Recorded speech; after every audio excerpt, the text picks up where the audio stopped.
Hey everyone, welcome to Gravity Clubhouse Garage Clips. My name is Robert Sherman. It's a pleasure to be here with you today.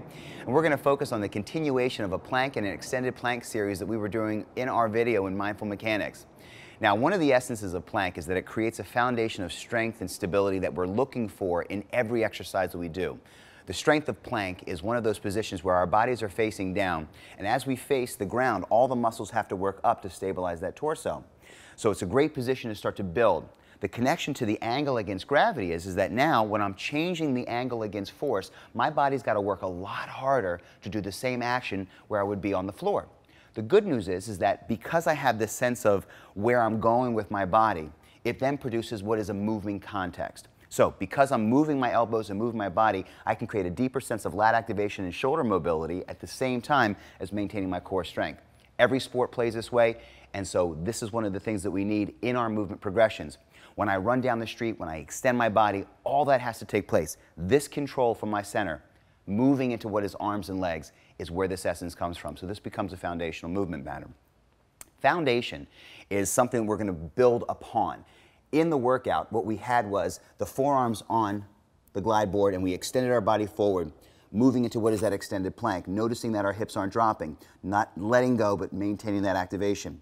Here, when we extend the elbows forward, we get a much deeper sense of shoulder mobility at the same time, increasing our core's need to be held. Elbows in and come right back. So that's the progression we had. If I extend my levers and place my hands on top, I got a whole new ball game. So right here, with my palms on top, I'm going to slowly extend forward.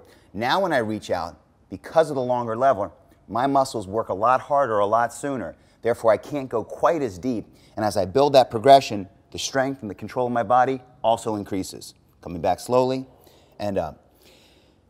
The time that you take there is about control. The time that you spend in the extended position can be as short or as long as you need. But when you feel that level of activation, the most important thing is you don't lose the quality of what movement control is. That I still feel challenged, but in control of every position in that alignment. So as I extend my body forward, the position of my hips is important, positions of my shoulders are important. As I extend forward, keeping my shoulders down and back, keeping my lower abdominal lifted and engaged, challenges that progression. Hold it for as long as you want, or you can move the hands just up under the shoulders as a release, still maintaining that core activation, and then extending the arms forward again. Coming back under, extending forward, challenging it. Now, as you work through, the whole time, the notice is not that I try to do too much, that I only do enough with control, and then all of a sudden I come back in progressions. Let's layer that one more level. What lever could I change next? The thighs. When I lift those legs up, the entire active piece changes, my core strength increases, my ability to move further gets less and less, and then I can move just the arms again, working through that progression. A lot of times, when you load your body on the floor and the hands are flat, we lack sense of wrist mobility.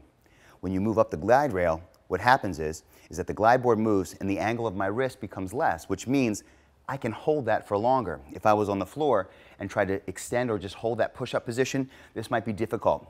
So as I reach out and come back in, I'm actually learning that process of stabilizing from my shoulder all the way to my hand, noticing not letting go of that core at the same time. So it builds on itself. If I was to say, how do I strengthen that part of my body and maintain the rest of it? Here's where we're going to move into a med ball progression. Placing one hand on the glide board. And in the video, we had one hand on the floor, one hand on the glide board, extending forward into a single arm position with the hand on the floor. So on the floor, my shoulders are now slanted, and as I came into the movement, I squared my shoulders, working that shoulder activation and lat activation on the opposite side of my body. When I include the med ball in the progression, I'm higher, but now I'm on an unstable surface. So the activation needs also change. When I lower down, I have to maintain the activation, and if I choose, like I just did, to go into a push-up, my body now has to not only stabilize on a new surface, it has to maintain that sense of integration when I move into the other side. That transition of weight bearing and loading and having a different dynamic change to my body is exactly what most athletes need to create that next level of fitness. If someone was brand new to training, being on the stable floor or on the glide board is a perfect beginning.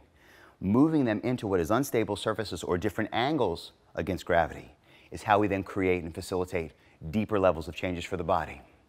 Just think, when I start to plateau and I'm not getting any stronger or feel like I'm doing more, this is a great opportunity to start to add in some different flavor.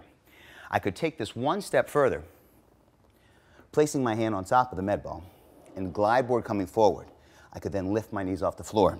Start with a wider stance. When your feet are wide, broader base of support easier. Bring the glide board down. When I feel the muscles activate on my left side, I can then extend the opposite arm forward. Come back down. If you want to load into a push-up, you certainly can. But I would start, definitely, just working on a stable base. Knees come back down, glide board returns, and working that level of control. So as we build these plank progressions, just remember, the idea is that you start with that stable base. From that base, you feel that sense of control, then you challenge that sense of control.